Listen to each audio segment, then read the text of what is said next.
bien. Aujourd'hui on se retrouve entre de la pluie d'automne qui du coup est là maintenant depuis une semaine pratiquement non-stop. Donc je profite d'une petite accalmie pour vous filmer donc cette vidéo qui est donc le bilan de mes lectures d'octobre, qui étaient donc des lectures très sombres, au thème pas toujours très joyeux, etc. Mais ça a été de très très bonnes lectures, donc j'ai hâte de vous en parler. Et je m'excuse d'avance pour la luminosité parce que là je peux pas faire mieux, j'ai mes rideaux ouverts, la lampe, etc. Donc je croise les doigts pour que ça passe pour vous aussi de votre côté, parce que clairement on commence seulement cette saison et l'hiver qui suivra, etc. Maintenant on a passé le changement d'heure aussi et tout. Donc voilà, on va essayer de faire au mieux, hein, mais voilà, ce sera avec le matériel à disposition. Et bref, ici donc aujourd'hui, je vais présenter 1, 2, 3, 4, 5 livres. Et j'ai quand même à mon avis pas mal de choses à dire dessus, donc on va commencer tout de suite. Tout d'abord, je vous l'avais dit donc déjà plusieurs fois, j'ai lu La Guilde des Ombres, donc le tome 1, partie 1, et vous verrez partie 2, vu que chaque tome, je répète, est divisé du coup en 2 parties. Et que cette du coup première partie, donc le tome 1 et 2, sont en gros un préquel au reste de l'univers. Donc je vais d'abord commencer par ce livre-ci. Je suis un peu stressée parce qu'il y a tellement de choses à dire et en même temps si peu que je peux vous révéler, donc ça va être un peu compliqué à mon avis. Mais bref, ici on suit donc l'histoire de Panama, qui du coup va se faire recruter par la Guilde des Ombres, et parce qu'elle a en fait un pouvoir qui est donc un don de mort, c'est-à-dire qu'elle peut tuer quelqu'un même juste par la pensée, par le toucher, etc. Et dans l'histoire il y a un peu son alter ego qui est Kamar, qui lui a le don de vie et qui va la former du coup du moment où il la récupère, ou en gros elle est orpheline de ses parents parce que on apprend très vite qu'en fait elle a tué son père qui avait lui-même tué sa mère, de violence. Et elle a un petit frère dont elle va être séparée, et du coup au moment où il la recueille, donc elle est assez jeune, je pense qu'elle a 14 ans de mémoire, un truc comme ça. Et donc elle est donc orpheline, et il la chope dans son orphelinat. Et on suit du coup toute sa formation en tant que membre de la guilde pour devenir du coup un assassin en gros. Et en gros les personnes donc, qui forment la guilde ont chacun un don différent qui se développe et apparaît avec l'âge. Et le sien est vraiment exceptionnel, vous vous en doutez, donc il reste secret pendant très longtemps, etc. Et voilà, elle va même le cacher à son meilleur ami. Il y a du coup que Kamar et un autre haut maître, parce qu'il y a un peu, si vous voulez, une hiérarchie avec vraiment les 2 grands seigneurs, puis les hauts maîtres et puis les apprentis, etc. Et il y a une relation donc avec le haut maître Kamar qui va se créer au fur et à mesure du temps. Et je pense que je vais m'arrêter là au niveau de l'explication, plus ou moins. Mais bon, retenez que c'est principalement donc, sa formation qui est décrite tout au long de ce livre. Ah, ça va être compliqué, je vous jure. En fait, ce qu'il faut savoir, c'est que c'est un univers excessivement dense. Donc, pareil, je l'avais dit dans une vidéo, je pense ça juste avant. L'auteur, du coup Anatrice, a mis 20 ans à construire son univers et ça se ressent à fond. C'est vraiment hyper dense, hyper riche. C'est pas forcément lourd parce que toutes les infos sont données au compte-gouttes. On apprend tout plus ou moins en même temps que Panama. Mais voilà, il y a vraiment beaucoup d'informations. Moi c'est pas le genre que je lis le plus souvent, donc j'ai eu quelques difficultés quand même par rapport à ça, par rapport à mes lectures habituelles. Mais voilà, c'est un univers vraiment très noir, très... enfin c'est de la dark fantasy et ouais on est vraiment dans le dark. J'ai pas envie de vous révéler du coup les trigger warnings qu'il peut y avoir dans ce livre. Mais on part sur du très très lourd, je préfère vous le dire.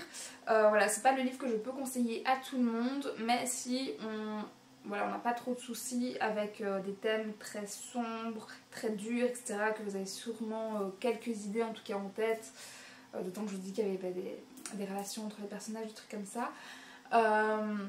Voilà, c'est très très sombre et moi j'ai trouvé, enfin je l'ai savouré pour cette saison. Je suis du coup qu'au tome 2 pour les 6 du coup qu'il y a en tout, ils sont juste ici.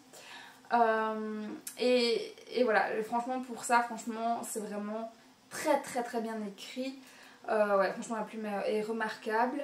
Et ce qui est vraiment remarquable au-dessus de tout le reste, c'est la psychologie des personnages. Et en fait je vais enchaîner, je vais montrer directement avec le tome 2.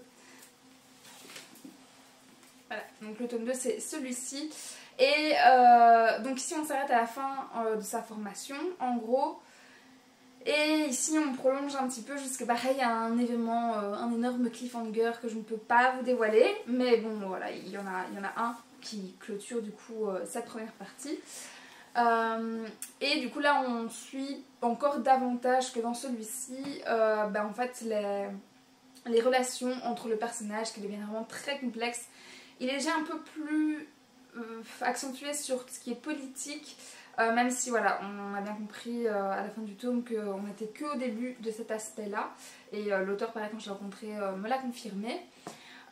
Mais la relation entre chaque personnage, donc que ce soit entre Panama et Camar, ou même du coup d'autres, j'ai beaucoup aimé le personnage du coup qui s'appelle Nîmes. Et d'ailleurs je le vois pour montrer à quel point c'était complexe, ça c'est ma petite fiche que j'ai glissée avec du coup à chaque fois vous avez le nom du personnage, du coup son surnom, une fois qu'ils sont des ombres on les appelle par leur surnom et plus par leur prénom. J'ai remis aussi leurs dons, leur lien entre certains protagonistes qui est encore en plus, etc. Donc rien que ça montre que ouais, voilà, c'était un peu, un peu compliqué à suivre au début. Mais bon bref, j'ai aussi du coup aussi beaucoup apprécié le personnage de Nîmes, qui est donc pour le coup ici la première concubine ou femme, ça que vous voulez, de Camar, le maître de Panama, et qui est pareil très sombre, très complètement fêlé, déjanté, tout ce que vous voulez, mais en même temps, enfin franchement tous les personnages le sont, c'est hallucinant.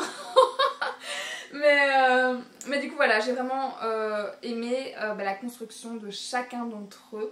Et Dieu se sait que pourtant il y en a beaucoup. Et pourtant je trouve qu'ils ont tous une juste place les uns par rapport aux autres.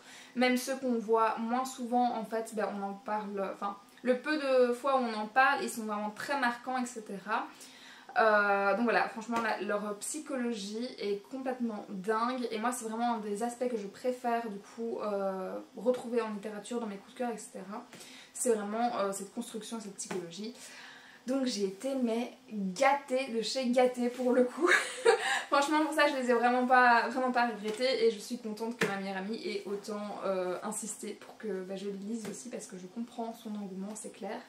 Même si voilà, j'ai pas eu le coup de cœur en tout cas comme elle a eu elle par rapport surtout à cette deuxième partie. Moi je leur mettais très bonne note quand même, je pense que je leur ai mis 17. J'aurais pu mettre peut-être 18 à la longue, je verrai une fois que j'aurai terminé toute la saga. Parce qu'ils sont vraiment remarquables en fait, vraiment.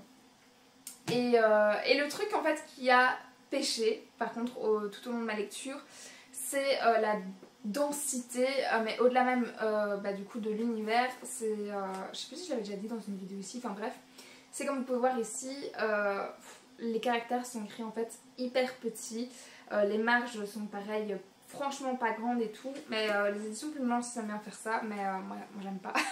ça me frustre en fait beaucoup, parce que c'est des lectures qui ont été très longue. Si vous me suivez sur mon compte Instagram, donc Cappuccino and Books là-bas, vous avez pu le voir, j'ai mis 2 semaines pour ce tome-ci, 10 jours pour celui-là, mais en lisant des heures et des heures et des heures dessus. Je ne faisais que ça en dehors de mon boulot, donc clairement ça m'a pris tout mon temps, donc heureusement que je les ai aimés. Mais ouais, j'avançais mais à du 20 pages par heure quoi, c'était la cata. Et bon ici ça fait quand même 550 pages plus ou moins chacun. Donc je vous laisse faire le calcul, mais c'est beaucoup d'heures de lecture et il y a un moment quand on ne se voit pas avancer, ouais ça devient un peu frustrant et tout. Mais malgré ça j'ai quand même hâte de poursuivre la série parce que clairement je voyais des avis partout comme quoi ils étaient voilà, à un niveau vraiment remarquable comme je disais. Et les derniers tomes ils sont cotés à des 19 de moyenne. J'ai rarement vu ça en dehors d'Harry Potter ou des trucs comme ça. Et je pense que après la lecture de ces 2 premiers tomes, je pense que franchement en fait c'est mérité. Donc voilà, donc je suis vraiment très curieuse de connaître la suite encore plus que avant que je commence ce tome-ci. Et qu'est-ce que je peux vous dire d'autre sans vous spoiler, mon dieu. C'est vrai que c'est frustrant. Franchement, Megan, si tu repasses par ici, je comprends hein, ta frustration de ne pas pouvoir en parler plus librement, plus explicitement. Mais je vais pareil revenir sur ce qu'elle avait dit elle-même, c'est que dans celui-ci, enfin, c'est obligé, vous allez passer par mille et une émotions, vous allez être révolté, écœuré. J'en passe à des meilleurs, mais ouais, franchement, ils ne peuvent pas laisser indifférent par rapport à tout ce qui va arriver au personnage de Panama, ça c'est clair. Et pourtant, c'est pas tant que je me suis vraiment accrochée à elle, mais ouais, enfin, elle passe par des trucs et on les vit avec elle, quoi. donc voilà, donc au-delà de ça, j'ai aussi beaucoup aimé, je reviens pas sur le nom, le personnage de... Ah, j'ai sur le bout de la langue mais il revient pas. J'ai plus, il revient pas, mais en gros d'un nain qui du coup se lie d'amitié avec Panama. Et lui par contre c'est clairement la figure paternelle qu'elle n'a pas eue. Donc je vous disais, elle l'a tué dans le tome 1 sans faire de spoil sur... Franchement tous les autres trucs qui à côté sont... c'est rien du tout. mais voilà, ce personnage là en tout cas, non vient pas, tant pis. Était très chouette aussi à suivre et je suis contente de savoir que il va je vais le retrouver encore aussi par la suite. Donc voilà, donc franchement à part vous dire que oui, ce genre d'univers, je vois donc énormément d'avis qui disaient qu'on était dans le top dans ce genre là. Sans en avoir lu voilà, des mille et des cents, je pense vraiment que ces avis se vérifient. Et donc si vous aimez la fantasy et surtout la dark fantasy, allez-y, franchement, allez-y les yeux fermés, foncez. Je pense que c'est impossible que vous soyez déçus de ces lectures. Donc voilà, malheureusement je ne peux rien dire de plus dessus, mais ça ne vous laisserait pas indifférent. C'est je pense la conclusion, parce que ce sont de très bons livres qui sont très bien écrits et qui font ressentir très bien les émotions des personnages, ça c'est clair. Ensuite, après avoir enchaîné ces 2 tomes assez sombres, hein, assez révoltants, tout ce que vous voulez, et assez longs, comme vous l'avez compris, j'avais besoin d'un truc très léger, qui se lisait très rapidement. Et j'étais en train de faire le challenge 24 Book Challenge de The Library of Chat sur Instagram. Et il me restait 2 catégories à valider. D'ailleurs les 2 je les ai validées donc ici au courant du mois d'octobre. Et dans les 2 dernières il y avait, je ne sais plus l'intitulé exact, mais en gros on choisit ma prochaine lecture. Et j'avais plusieurs BD au thème toujours donc un peu difficile, un peu triste. Et je me suis dit pareil, c'était le bon moment de les sortir vu que c'était l'automne, qu'il y avait beaucoup plu, etc. Et finalement, donc je vous ai fait, j'ai fait voter aux gens sur Instagram entre ces 2 BD et donc je ne vous montre pas l'autre parce que ce sera une lecture courant du mois prochain. Mais du coup pour celle-ci, donc qui a remporté le vote en grande majorité, c'est la remplaçante de Matou et Sophie Adriansen. Ouais c'est ça. Et qui parle en fait du coup de... Je vous montre comment proche, comme ça vous verrez plus ici. de la dépression postpartum. Je cherche les mots, pardon. Et pareil, j'ai vraiment beaucoup aimé cette lecture que j'ai lue très rapidement. Pourtant elle est déjà assez grande, hein, elle fait 140 pages. Mais bon, ça reste une bande dessinée, ça se dévore comme ça en un claquement de doigts. Et franchement ça m'a fait vraiment mais trop de bien, je vous jure, après les deux autres ici. Et enfin, dans le sens par contre que ça m'a pas fait trop du bien, c'est que le sujet effectivement était très compliqué, mais je suis très contente en fait que ce sujet se libère, voilà, devienne moins tabou qu'avant. Parce que ça a toujours existé, hein, c'est une question d'hormones, etc. Hein. Et donc on suit le quotidien de cette maman, donc c'est Markéta et Clovis, son conjoint qu'on suit en parallèle, qui va du coup donner naissance à Zoé. Donc on suit un petit peu la partie de, elle se projette de tiens, quand je serai maman, ce sera comme ça sera trop cool, j'ai trop envie, je l'ai attendu pendant des mois, etc. Au moment où en fait elle accouche, et directement après quoi, à partir du moment où c'est bon, le bébé est là, et les premiers mois, comment ça évolue. Je pense que c'est allé sur un peu plus de 6 mois au final, il me semble, le temps que cette dépression du coup se clôture. Et on voit à quel point en fait ça peut être compliqué, à quel point elle peut être du coup complètement dépassée par cette réalité qui ne se passe pas du tout comme elle l'avait prévu forcément. Vu que voilà, on n'imagine pas forcément le pire, ou au pire là on a peur pour, je sais pas, qu'il y a un truc qui se passe mal à l'accouchement, enfin l'accouchement en lui-même, du handicap qui pourrait être lié, enfin un truc, des maladies comme ça. Mais pas forcément du coup à ce thème-là. Et voilà, on voit vraiment le contraste entre toutes les injonctions aussi qu'elle reçoit de « à profite, c'est les plus beaux moments de ta vie, ah c'est merveilleux, etc. » Et en fait, comment ça se passe dans sa réalité avec tous les pleurs, que ce soit du coup du bébé Zoé, d'elle-même, voilà, de son manque d'énergie totale par les nuits, mais aussi du coup par la dépression, etc. Et voilà, à chaque fois qu'elle voit un commentaire positif, et elle se pose vraiment des questions, moi genre mais qu'est-ce qui m'arrive en fait, et on voit du coup cette évolution, mais aussi cette descente vraiment un peu aux enfers. Et j'ai été très contente du coup de lire ce texte.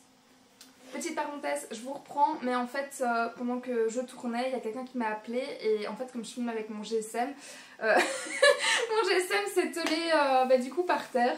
Voilà, donc le cadre a peut-être bougé, mais voilà, je reprends du coup parce que ça a aussi coupé la vidéo, mais heureusement elle a été enregistrée jusqu'ici. Fin de la parenthèse. Donc, sinon je disais que je ne sais pas si c'est un roman un peu autobiographique de l'une des deux ou pas. Mais en tout cas voilà, je l'ai trouvé très réaliste, vraiment très bien fait, etc. Et je voulais aussi vous montrer le genre de planches qu'on pouvait avoir. Voilà, avec par exemple celles qui sont vraiment imagées, qui se passent un peu dans son esprit, etc. mais qui font quand même passer assez bien les messages. Ou alors à l'inverse des planches tout à fait ordinaires, du quotidien, banal, etc. Ici on voit par exemple la partie très compliquée aussi d'allaiter son enfant, d'apprendre à le faire, etc.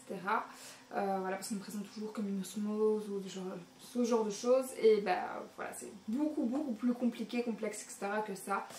Donc voilà, donc on trouve de tout au milieu de ces récits, de ces extraits, de ce quotidien. Et voilà, et je disais aussi, je pense que c'est dans la vidéo du pack, que pareil c'était pour la catégorie sur tout ce qui était femmes, féministes, etc. mais je sais plus le titre exact. Que je vous disais que j'aimais aussi beaucoup le fait que c'était des dessins très ronds et que je trouvais ça très cohérent par rapport à la maternité, à la femme, à la poitrine, au ventre arrondi de la grossesse, mais aussi des formes qui restent, on dit toujours pour un corps c'est 9 mois pour faire un bébé, c'est 9 mois pour retrouver son corps d'avant et encore. Donc voilà, toutes ces rondeurs aussi qui font partie de la femme une fois qu'elle est maman, et même voilà, en vieillissant, etc. Et donc voilà, j'étais très contente que les gens ont voté pour celle-là au final. Et je me réserve la prochaine, donc qui est la plongée, pour le mois suivant. Donc vous vous retrouvez dans un mois. Ensuite, j'ai lu en lecture commune pour le mois d'octobre The Corpse Queen et j'ai vraiment beaucoup aimé. Je m'attendais clairement du coup à l'apprécier. Voilà, il me faisait de l'œil depuis longtemps. Je vous avais dit aussi, pareil dans la vidéo du Pumpkin, il me semble, vu que c'est pour ça que je l'ai lu, que je n'avais pas eu le temps de le lire l'année passée et que clairement cette année c'était son année parce qu'il me faisait trop envie. Et donc on suit le quotidien, j'ai oublié son prénom, de Molly. Qui du coup est à nouveau orpheline en gros et va passer ses 18 ans, 17 ans, 16 ans, je sais même plus si on dit un âge ou... Enfin bref, qui passé un certain âge ne peut pas rester du coup dans ce genre d'orphelinat qui est aussi surveillé par des mères, des bonnes sœurs, un truc comme ça. Il y a un côté un peu religieux qui est... à l'ancienne, hein. Vu qu'on est un peu dans les années 1800, 1850, un truc comme ça, et qui va être recueillie par une tante dont elle n'a jamais entendu parler. Et cette tante va lui demander un boulot très spécial, c'est d'aller déterrer les cadavres pour...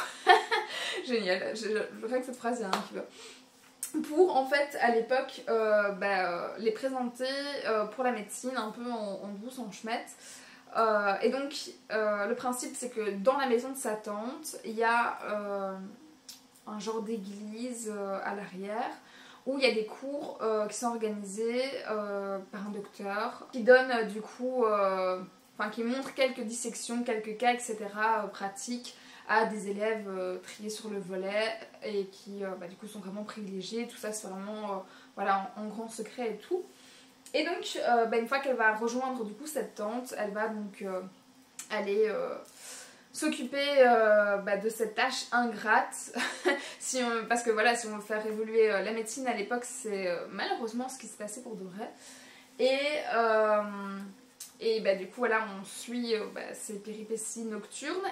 Et il y a un genre aussi de Jack l'Éventreur qui court un peu les rues et donc va assister à beaucoup de meurtres, de questionnements de qui est cette personne, est-ce qu'il lui veut du mal à elle, à sa tante, à la personne qui travaille aussi du coup avec elle la nuit, ou des trucs comme ça. Et voilà, on suit un petit peu ça et on voit aussi un petit peu, je vous disais en vlog d'avant, le milieu...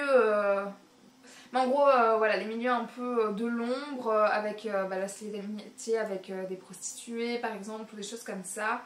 Des choses dont on ne parle pas trop. Donc c'est ça, c'est un peu le milieu de l'ombre entre son métier, la médecine, la prostitution, etc. Tout est un peu lié aussi par rapport au corps, forcément, qui sont, vous vous doutez bien, à un moment ils vont disparaître parce que personne ne cherche les prostituées ou des trucs comme ça.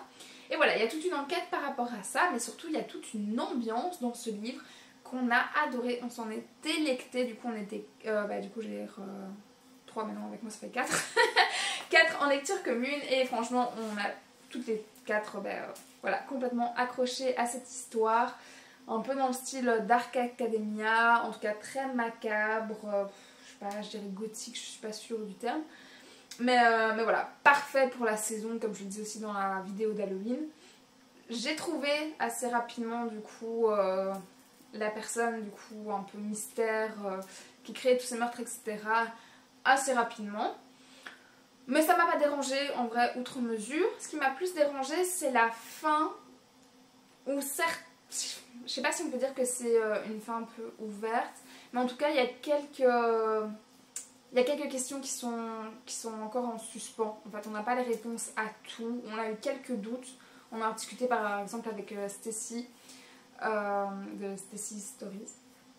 Et ouais, il y a 2-3 points sur lesquels on a un petit peu tiqué en mode genre c'est dommage en fait parce que c'était vraiment une très bonne lecture et du coup ça aurait encore ajouté un petit plus. Mais voilà, dans l'ensemble on a vraiment tout aimé. Certaines ont déjà dit qu'elles allaient du coup le relire. Et donc je vous le conseille à nouveau fortement aussi de mon côté. Parce que c'était très chouette. J'aimerais bien trouver plus de livres du coup dans cette ambiance. Alors je sais qu'il y en a un autre, je ne l'ai plus en tête. Anatomie, je pense. La couverture pareil est magnifique. C'est avec une jeune fille et il y a sa robe autour. Et je pense que sa robe ça représentait un cerveau si j'ai bonne mémoire. Et Et voilà, je pense que je vais les ajouter à ma wishlist parce qu'en fait j'ai envie de plus de livres et je m'en suis rendu compte aussi, comme je vous disais dans le vlog, avec Rouille, de livres qui se passent un peu à cette époque justement du 18e, d'un Londres très sombre, très pluvieux, etc. Ça donne un super bon mood pour l'automne, je trouve que ça match hyper bien. Et le petit côté féministe et avancé de l'époque aussi, je trouve ça très appréciable. Parce que pour l'instant, ceux que j'ai lus sont très justement dosés à ce niveau-là. Et voilà, j'ai adoré suivre ce récit. Ça arrivait plus d'une fois pendant la lecture commune que je prenne de l'avance, chose qui n'arrive pas souvent, souvent je prends un peu de retard. Et donc voilà, c'est une preuve de plus comme quoi, ouais, il est bien réputé et à nouveau je comprends pourquoi, donc n'hésitez pas, n'hésitez vraiment pas. Et enfin, le 5e livre du coup que je dois vous présenter dans cette vidéo n'est clairement pas à mettre entre toutes les mains. Voilà, je dis aussi haut et fort, hein, autant prévenir. C'était La saignée de Cédric Cyr. Pareil, je le lisais pour le côté thriller dans je ne sais plus quelle catégorie de Pumpkin. Je n'en tiens jamais dans les catégories, même si elles sont vraiment à chaque fois géniales. Mais bref, ici donc on suit un thriller où on a Estelle qu'on suit en parallèle qui en gros appartenait à la police et voilà, suite à une bavure avait été expulsée, remerciée quoi. Et en parallèle on suit Falconier, j'ai oublié son nom, Quentin Falconier qui lui par contre pareil travaille un peu pour tout ce qui est la cybercriminalité, etc. C'est un genre d'inspecteur, on va dire. Et on suit donc ces deux personnages donc en parallèle. Le truc, c'est qu'ils sont tous les deux liés par une affaire, celle de La Saignée. Et La Saignée, c'est quoi? C'est un site qui existe donc sur le dark web. Je pense que je ne dois pas vous préciser c'est quoi le dark web. Enfin, je ne pense pas. Dans le doute, c'est du coup tout ce qu'on ne voit pas nous sur internet. Mais ça regroupe, des tortures, des meurtres, que ce soit en direct ou non, des photos ou quoi. Le réseau de pédopornographie, pédocriminalité, de trucs de viol, enfin bref, j'en passe des meilleurs, des trafics d'êtres humains, enfin tout ce qu'on n'a pas envie de savoir qui existe sur internet et qui existe pourtant, voilà. Enfin bref.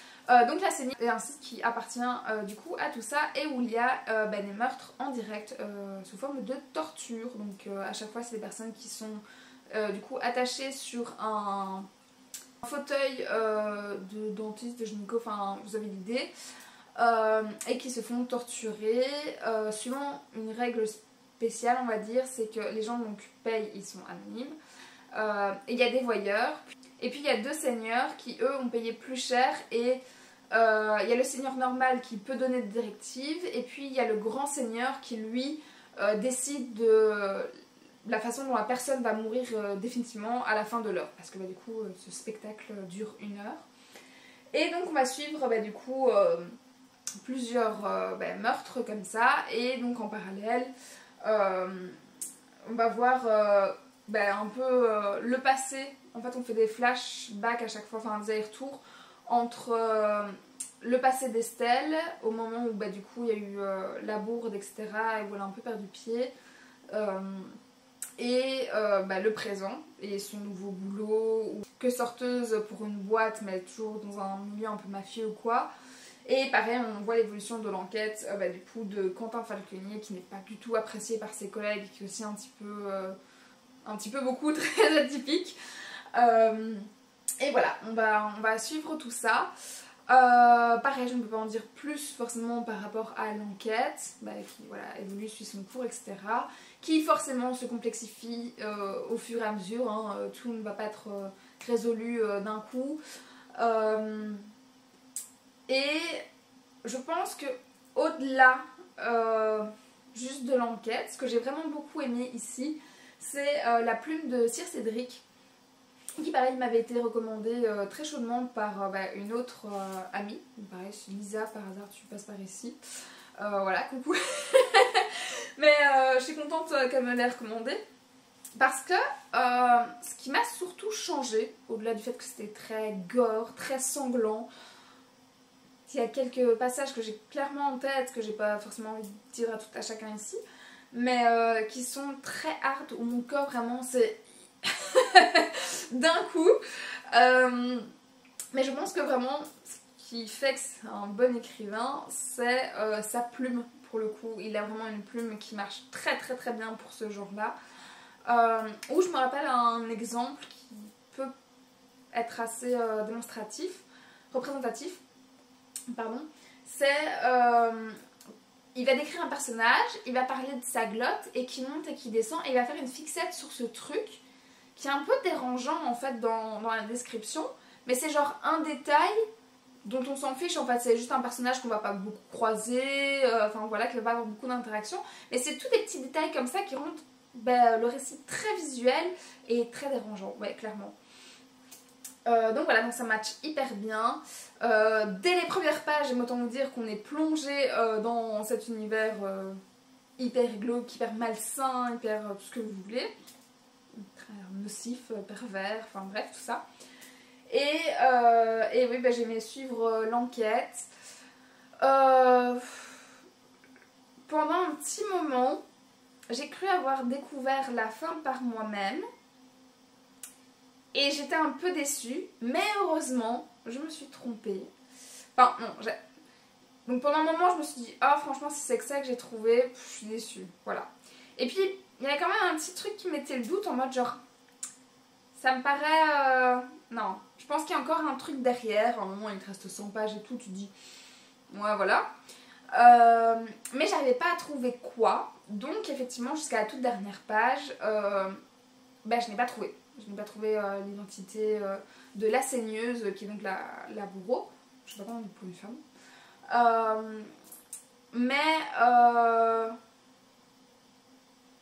Mais je regrette peut-être par contre le manque d'éléments qu'on avait pour justement pouvoir le trouver par nous-mêmes, je pense. Je sais pas. Autant j'aime, parce que autant c'est ce que je cherche, c'est d'être surprise justement de ne pas trouver, et c'est pour ça que je l'avais ajouté à ma wishlist, donc pour ça c'est rempli. Autant j'aime à la fin, une fois qu'on me dit, on me révèle l'identité de la personne, j'aime repenser à tous les éléments qu'on m'a donnés et me dire ah putain, et remettre voilà à ce moment-là tous les morceaux dans l'ordre et me dire purée, je suis vraiment passée à côté quoi. Là je trouve qu'il n'y avait pas assez d'éléments qui allaient dans ce sens-là.